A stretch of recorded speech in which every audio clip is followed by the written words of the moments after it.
Good day, everyone. I'm Jeff Bisagala, and I'm a student of DCOM 380, Advocacy and Social Mobilization.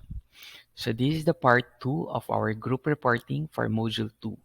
I am grouped with Miss Iris Alcachupas, who's going to discuss about the 7 traditions of communication.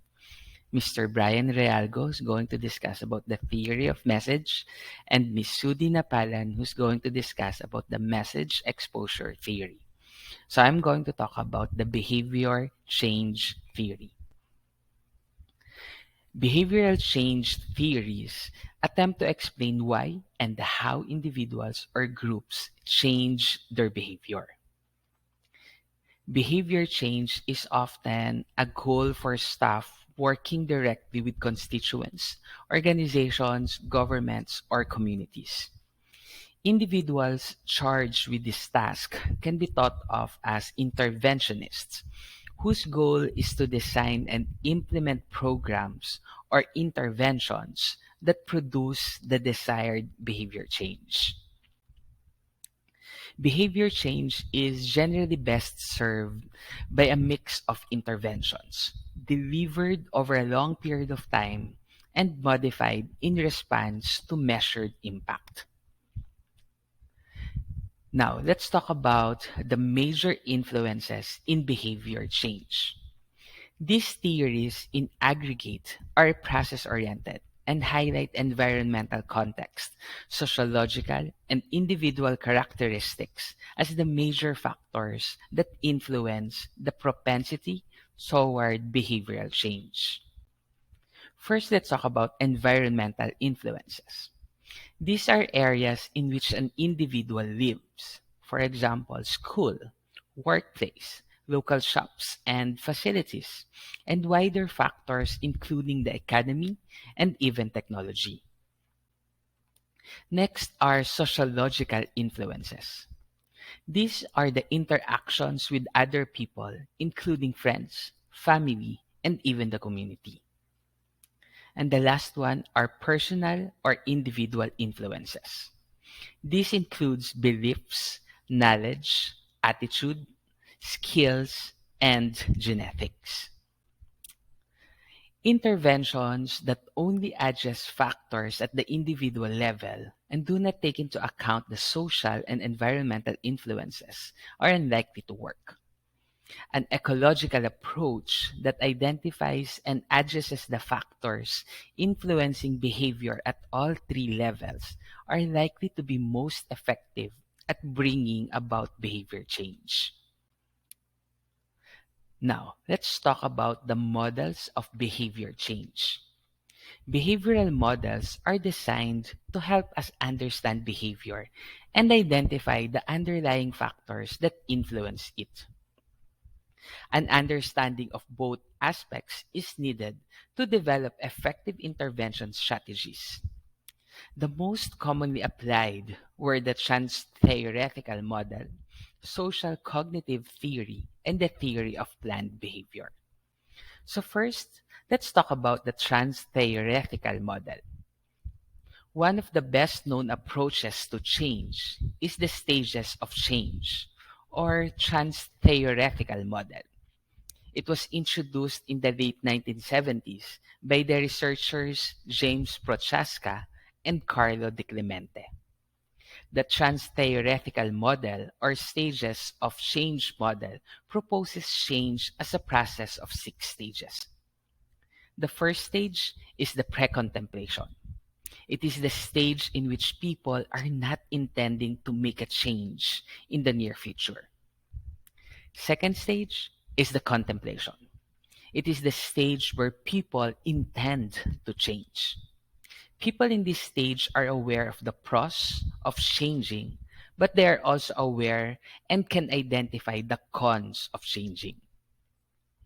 The third stage is the preparation. It represents the stage where people have a plan of action and intend to take that action in the immediate future. The fourth stage is the action. It is the stage in which people make the behavior change. The fifth stage is the maintenance. It represents the stage where people work to prevent relapse. And the sixth and final stage is the termination.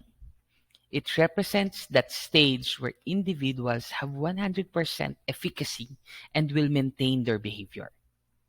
This is actually the stage which is the most difficult to maintain. That's why most people remain a lifetime in the maintenance stage. Next, let's talk about social cognitive theory. It proposes that people are driven not by inner forces, but by external factors. This model suggests that human functioning can be explained by a triadic interaction of behavior, personal, and environmental factors. This is often known as reciprocal determinism. Environmental factors represent situational influences and the environment in which behavior is performed, while personal factors include instincts, drives, traits, and other individual motivational forces. Now, lastly, is the theory of planned behavior. In this theory, it assumes that people's behavior is determined by intention and is predicted by attitudes, subjective norm, or the beliefs about what others think the person should do, or perhaps the general social pressure, and perceived behavioral control, or the beliefs about whether it is easy or difficult to do. However, after learning the different models, it's still not completely clear which techniques are effective under which conditions. Self-monitoring and other self-regulatory techniques such as goal setting, prompting, self-monitoring, providing feedback on performance, and goal review are consistently reported as effective behavior change tools. Now, let's talk about how can social marketing help behavior change. Social marketing draws on some of the principles of commercial marketing and uses behavior change theory to influence behavior for social good. Now, the benefit is for the society, not for the organization doing the marketing. A major example of a social marketing campaign is Change for Life. It was launched in the United Kingdom in 2009, and it involved the government, media industries, and retailers to create a societal movement to promote healthier behaviors, making new behaviors appear fun and achievable. Next is the question of how can we use technology for behavior change. The age of technology widens the possibilities for changing behavior. For example, SMS. The use of additional communication methods, particularly SMS or text messaging, to send motivational messages can facilitate behavior change. Another example are mobile applications.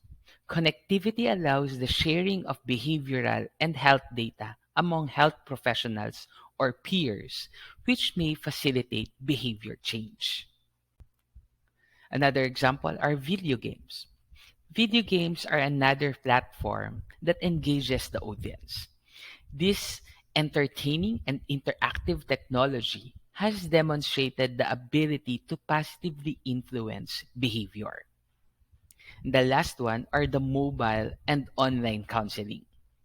This is an innovative approach for one-to-one consultations, which can provide access even to remote clients. All of this advancement in technology has a huge impact in implementing interventions for behavior change. Now, let's talk about behavior theory in practice. Numerous frameworks aim to encourage and support the integration of behavior change theory into the design of interventions. An example of such a framework is the cyclical 9 principles framework.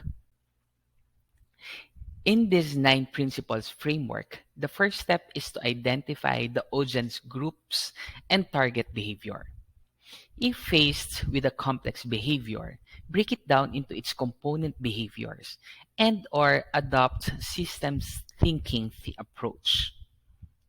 The second step is to identify relevant behavioral models using both individual and societal level models. We have to draw up a short list of influencing factors. The third step is to select the key influencing factors to work on. Use this to design objectives in a draft strategy for the intervention. The fourth step is to identify effective intervention techniques which have worked in the past for the influencing factors selected. And the fifth step is to engage the target audience for the intervention to understand the target behavior and the factors influencing it from their perspective. The sixth step is to develop a prototype intervention based on the learning from working with the actors. Cross-check this against appropriate policy frameworks and assessment tools. The seventh step is to pilot the intervention and monitor it closely. The eighth step is to evaluate impacts and processes. And the last and ninth step is the feedback learning from the evaluation. In conclusion, behavioral change theories are attempts to explain why human behavior change. There's an evident increase in the application of these theories in various areas and aspects of society, like health, education, and even criminal justice, amongst many others. By understanding the major influences that can lead to behavior change, it will pave way for societal development. Now, for our discussion points, I would like you to share an advocacy program that uses one of the mentioned behavior change theories. Please discuss how behavior change theory was applied in the advocacy program. Or perhaps you can share a communication campaign that will best describe behavioral change. Now, these are the references that I used in this reporting. Thank you and have a nice day.